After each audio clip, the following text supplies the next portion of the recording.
Hello everyone, Luke here. Welcome to my latest MyTeam video. It is time for round 7 of the season. One of the ones that everyone wants to win. The Monaco Grand Prix. Last time out at Spain, it was a fairly decent result for myself and the team. I managed to finish in 5th position. Did have to do quite a lot of defending in the final stages from Esteban Ocon. Nick got his best finish of the season to come home in 9th position.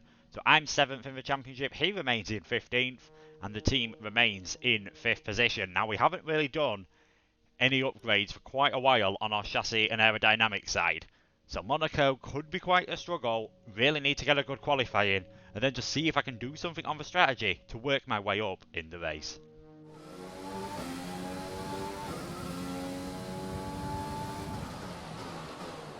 Most important qualifying session of the year, without a doubt. Monaco, you need to be starting at the front of the grid to have any real chance of getting a good result. I know last year we got a bit lucky on the strategy. I'm not sure Lightning would be able to strike twice, and unfortunately for us, we had a bad first sector, and in practice that was where we were gaining time on people. So to be well down the back at the moment is a worry for me. I'm going to have to see if I can make this up anywhere else on the circuit. I'm not too far behind Monte. I just get a lot of oversteer out of some of these corners. Gained a bit of time there. We're 14th as we come through the tunnel.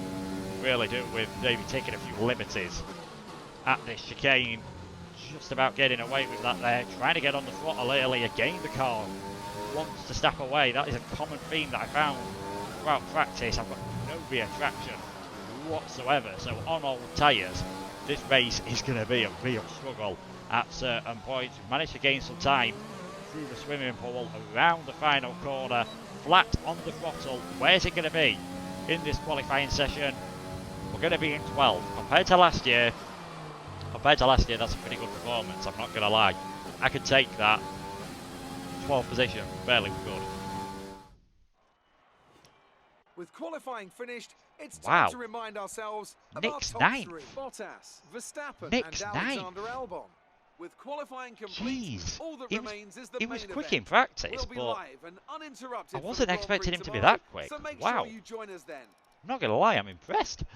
I'm pretty impressed with that. And yeah, I sort of know where I lost a bit of time there. The first sector was dreadful, to be honest, and I had a few moments of wheel spin, but 12th position. It is what it is. We'll be starting on a fresh set of tyres. We'll probably be starting on the same tyres as everyone else, because it's not like you want to be fighting your way through the back of the field later on in the race, because you can't overtake anyone around here. And let's see how that race goes. With the race minutes away from starting, here's what today's grid rundown looks like. Good job yesterday from Valtteri Bottas. The Finn starts from pole position, and Max Verstappen lines up alongside. As we continue through the rest of the grid today, we have Albon, Stroll, Sergio Perez, and Ocon, Hamilton, Kvyat, De Vries, and Lando Norris, Gasly, the owner driver, Sebastian Vettel, and Leclerc, Ricciardo, Russell, Kevin Magnussen, and Carlos Sainz, Grosjean, Boccolacci, Giovinazzi, and Nicholas Latifi. Now, it's almost time for lights out, so let's go down to the track. Let's get this race underway then. Strategy-wise, we're going to go 12 laps on the soft tyres, 27 laps on the medium tyres. Tyre wear is not as high around Monaco as it is around a lot of other circuits. It's quite slow speed, obviously, so I should be able to stretch the tyres out quite a bit longer, even than what the game thinks I should be able to. And doing that gives me a bit of flexibility in case I decide to pit earlier and put the hard tyres on as well. We'll just have to see how this goes. It is Monaco. Anything can happen. Just concentrate on getting a good start, and maybe we'll just be able to get another good points finish.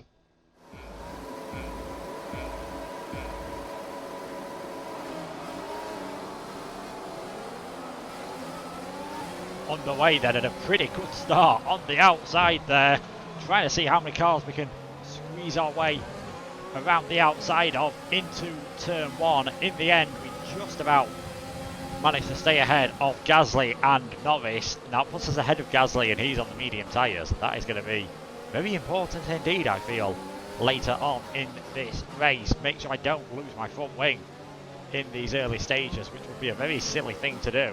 So easy to do. You can see how much we're crawling around the hairpin there. Yellow flags, I think, just more because of how slow everyone has to go round. on this first lap. Nick getting a bit of a slide on traction there out of Portier, see if we can get in this slipstream, but it's Monaco as I just give the wall a very slight tap once again on the exit. That's not something I want to be doing too often because it's very easy to pick up a bit of front wing damage, and even a tiny bit of damage around this circuit is going to cause myself major problems. This is going to be a race that requires a lot more concentration than some of the others. It's not really a point where you can relax around the Monaco Grand Prix circuit. Even the straights, as we come onto the pit straight here, even the straights are slight corners, so we need to be on it all the way through. And as Jeff just said, we are in the top 10. We're up into 10th position. This should put us in a good place when all the leaders pit on their older soft tyres. I sometimes wish there was a team orders button on this MyTeam mode. You can see I'm closing in on the back of Nick. There's a bit of a gap ahead of Nick to Kvyat, but there's nowhere I can really get close enough to go for an overtake. And I feel like if I was in free air, I might be able to push Kvyat a bit harder. I'll have to wait and see how this goes. Have to keep battling, but for now we stay in 10th.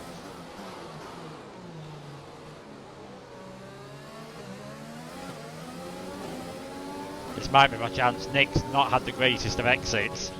Out of the chicane, out of Portier even, down the inside into the chicane. This is always a risky move, especially on your teammate, but I've got it done. I am now up into 9th position. Let's see if I can catch up to Kvyat.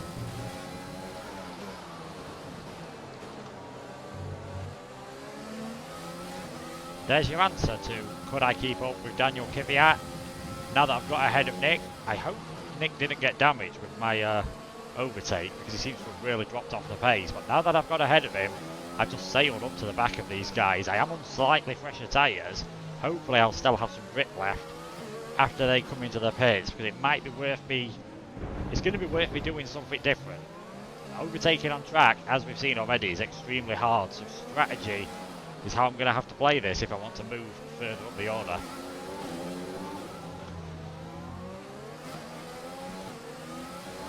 Jeff saying I should come in on this lap.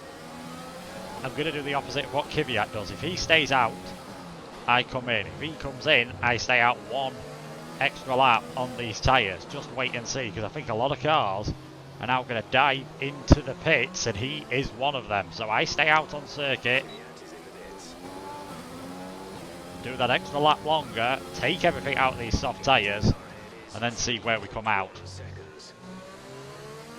We are coming into the pits then. We had a big slide on our way into the pit lane. Luckily, just about held it, didn't lose any time. There we go, we're right on the back of Stroll when we come out of the pits. But where does this put us relative to the massive queue of cars that is coming out on track now? And I'm just ahead of Kvyat. That was close, so it's a good job I went that extra lap. It has bumped me up a position. We're now into 17th place, and we're really in all the traffic, so this could be very interesting indeed. Might give me an opportunity though to make some overtakes.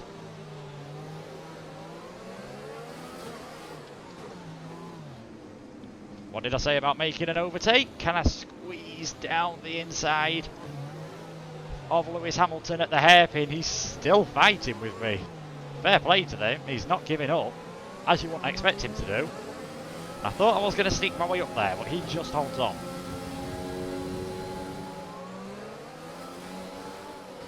Right, we've tried this once already, it didn't quite work out. We're going to give it another try.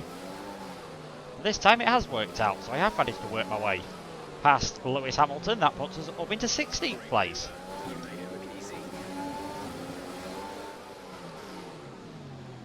This is going to become my favourite overtaking point, I feel, once again. Now it's me and Lance Stroll. The racing point's still there. Can I go all the way around the outside at Portier? That's a brave move. I pulled it off as well, so that's another position gained. Up into 15th. I need to get these done before Latifi comes into the pits, because he's the cork in the bottle as I absolutely butcher the chicane. He's the one holding Ocon, myself, Stroll, Hamilton, basically all these cars up, so need to get right on the back of Ocon again, and that move could work once more.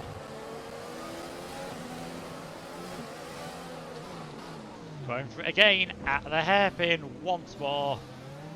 And once more it has worked. So now we're up to 14th place, having got past Esteban Ocon. It's Latifi, who was at the head of the trade, who's now the only car ahead of us that hasn't pitted, that I can see anyway.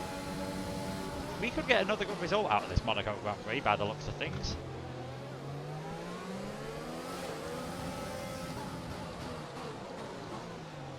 Oh, that was very late on the brakes.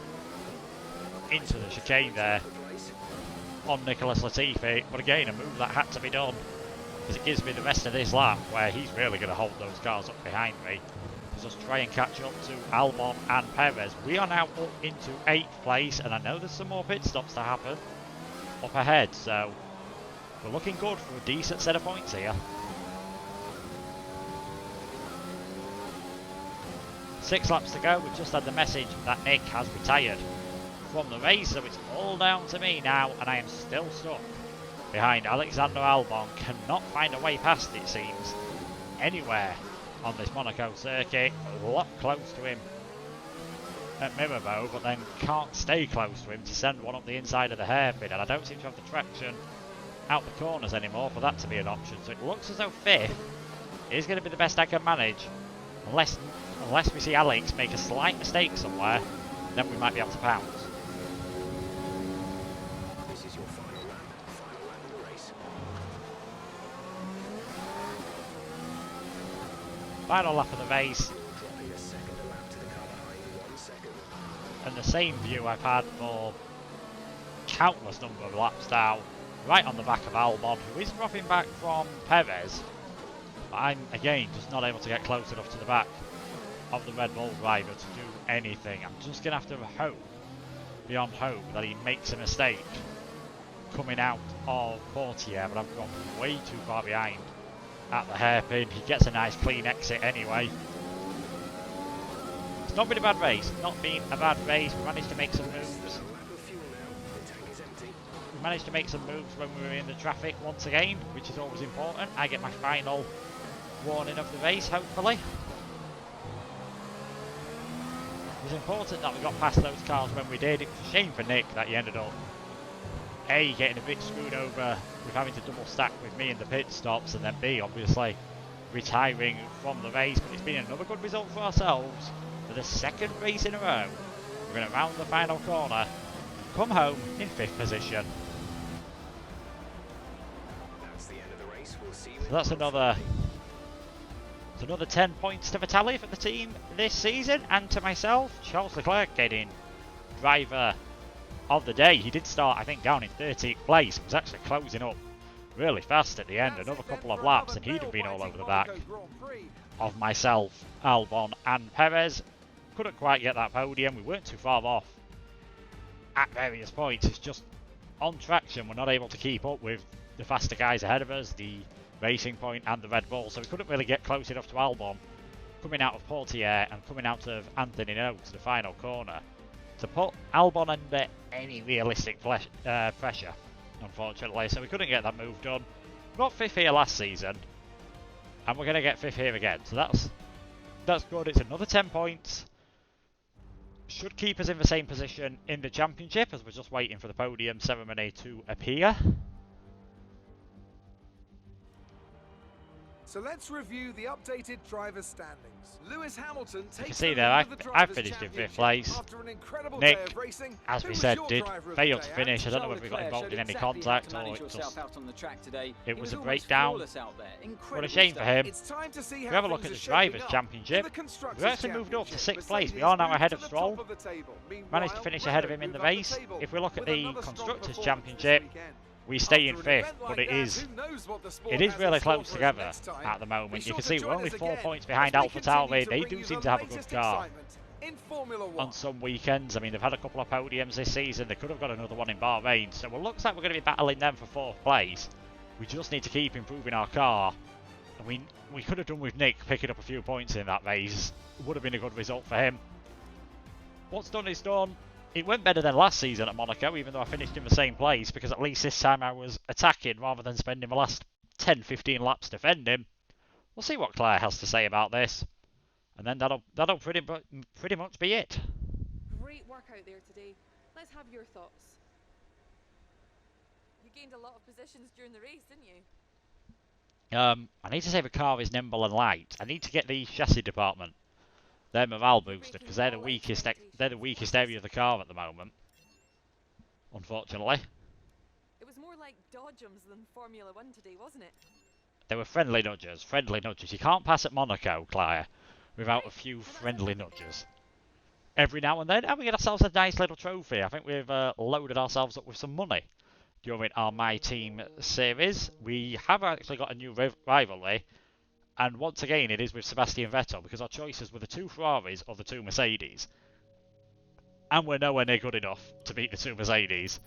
At this moment in time, the team acclaim is going to be very, very, very, very, very close to getting itself up to level 17. We just miss out on that. And we get ourselves a nice little boost into the cash into the bank, seeing as we've hit all our targets once again. So that's pretty much it for this video. Round 7 is complete. Not a bad race at Monaco. In practice, I was expecting to do slightly worse than I did in the end, so very happy to end up finishing in finish in 5th position. I should say I'd have been happy with 7th position, to be honest. The way practice had went, I wouldn't have complained too much about 17th position. In the end, that is it for this video though, and we do have another street circuit coming up. We've got some upgrades hopefully to come to the car before it is time for the Azerbaijan Grand Prix. Hopefully we'll be able to get another top 5 finish there. Thank you so much for watching, and goodbye.